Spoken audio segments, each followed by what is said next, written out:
నువ్వు పూర్తి చేయని పాలమూరో కల్వకుర్తో నారాయణపేట కొడంగల్ ప్రాజెక్టులు మేము చేయాలనుకుంటే ఇవాళ నారాయణపేట కొడంగల్ ఎత్తిపోతల వద్దే వద్దు, మక్తల్కు నీళ్ళు ఇయ్యనే వద్దు అడుగుతుండు.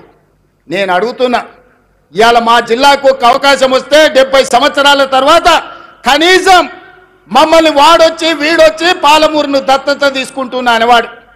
ఆనాడు చంద్రబాబు నాయుడు కావచ్చు, రోజే కావచ్చు, కిరణ్ కుమార్ రెడ్డి కావచ్చు, తెలంగాణలో చంద్రశేఖరరావు పాలమూరుకు వచ్చి పాలమూరుని దత్తత తీసుకుంటున్నా అనేవాడు. కానీ ఇవాళ మీ ఆశీర్వాదంతో మీ పాలమూరు బిడ్డ, సొంత బిడ్డ, ఎవడి దయదాక్షిణ్యాలు అక్కర్లేదు, మమ్మల్ని ఎవరి దత్తత తీసుకోవాల్సిన పని లేదు, మా వాడే మా బిడ్డనే ఈ రాష్ట్రానికి ముఖ్యమంత్రి అయ్యిండు, సంతకాలు పెడతాడు అన్నప్పుడు కాళ్ళల్లో కట్టెబెట్టడం న్యాయమా? మిత్రులారా, మీరు ఆలోచన చేయండి. నేను అడుగుతున్న ఈ జిల్లాని పాలమూరు బిడ్డల్ని, ఎంతకాలం ఎవడో వచ్చి మనల్ని దత్తత తీసుకునేది? మనం గతి లేనోళ్ళమా, చేతగానోళ్ళమా, చేవలేనోళ్ళ చీము నెత్తురు చచ్చిందా మనకు? మనం పరిపాలన చెయ్యలేమా? మనం నిధులు తెచ్చుకోలేమా? మన జిల్లాను అభివృద్ధి చేసుకోలేమా అని నేను అడుగుతున్నా. మిత్రులారా, ఎందుకు అలా ఈ కోపం, ఈ ద్వేషం బీఆర్ఎస్ వాళ్ళకని అడుగుతున్నా. ఏం నొచ్చింది? 10 ఏళ్ళు మీరు ఉన్నారు కదా, 20 లక్షల కోట్లు మీ చేతులు ఉన్నాయి కదా, 20,000 కోట్లు మా ప్రాజెక్టులు పూర్తి చేయడానికి మీకు మనసు రాలేదు. మీరు మనుషులా అని నేను అడుగుతున్నా.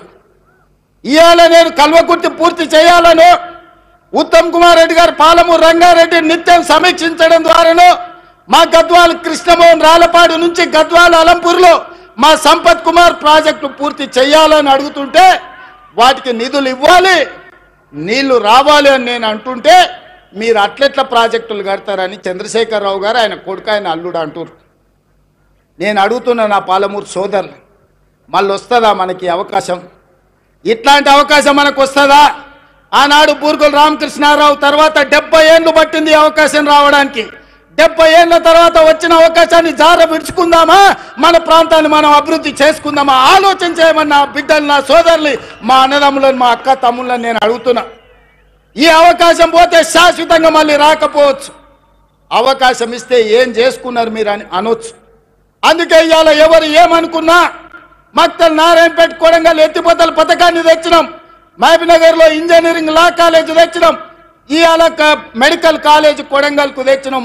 అన్ని కాలేజీలు, అన్ని స్కూళ్ళు, అన్ని విద్యా సంస్థలు ఇవాళ జిల్లాకు తెచ్చుకున్నాం. పెండింగ్ ఉన్న పాలమూరు రంగారెడ్డి ఎత్తిపోతల్ని మనం పూర్తి చెయ్యాలనుకుంటున్నాం. ఇవాళ ఇంతకుముందు మా మధు లేకపోతే మా ఎన్ఎం శ్రీనివాసరెడ్డి, మా అనిరుద్ధు చిట్టీలు ఇచ్చిండ్రు, అన్న ఇవన్నీ ప్రకటించని. అవన్నీ కాదు, ఈ జిల్లాకు ఏం అవసరమైన ఒక్కొక్కటి కాదు, అన్ని మూకుమ్మడిగా ఒకే సంతకంతో ఈ జిల్లాలో ఉండే అవసరాలకు అవసరమైతే వేదిక మీద నా మంత్రివర్గ సహచరుల సాక్షిగా మా వలస జీవితాలు బాగుపడాలంటే సంవత్సరానికో 20,000 కోట్లు మా జిల్లాకు ప్రత్యేకంగా నిధులు ఇవ్వండి అని నేను అడుగుతున్నా మీ తరఫున. 70 ఏళ్ళు మాకు అన్యాయం జరిగింది, నష్టం జరిగింది. 70 ఏళ్ళు మేము కన్నీళ్లతో బతికినాం. 70 ఏళ్ళు మా పక్కన కృష్ణమ్మ గలగల పారుతుంటే తాగడానికి నీళ్లు లేక సావు చచ్చిపోయినప్పుడు నెత్తి మీద నీళ్లు చల్లుకోవడానికి కూడా మాకు నీళ్లు లేని బతుకులు మేము గడిపినాం. నేను అడుగుతున్న మిత్రులారా, ఇవాళ ఈ తెలంగాణకు నాయకత్వం వహించే అవకాశం పాలమూరు జిల్లాకు వస్తే వదులుకుందామా అని నేను అడుగుతున్నా. ఇవాళ వాళ్ళందరూ మనకు సహకరించారా? మన జిల్లా కోసం సంవత్సరానికి 20,000 కోట్ల రూపాయలు, 5 ఏళ్లలో 1,00,000 కోట్ల రూపాయలు ఈ జిల్లాకు తెచ్చుకుంటే ఈ జిల్లాలో పసిడి పంటలు పండి బంగారు భూములుగా మారవా? బంజరు భూములని నేను అడుగుతున్నా. కేసీఆర్ కాళేశ్వరం ఒక్కదానికే 1,50,000 కోట్ల రూపాయలు తీసుకుపోయింది. 1,02,000 కోట్ల రూపాయలు కాంట్రాక్టర్లకు ఇచ్చిండ్రు. కట్టింది కుప్పగూలింది.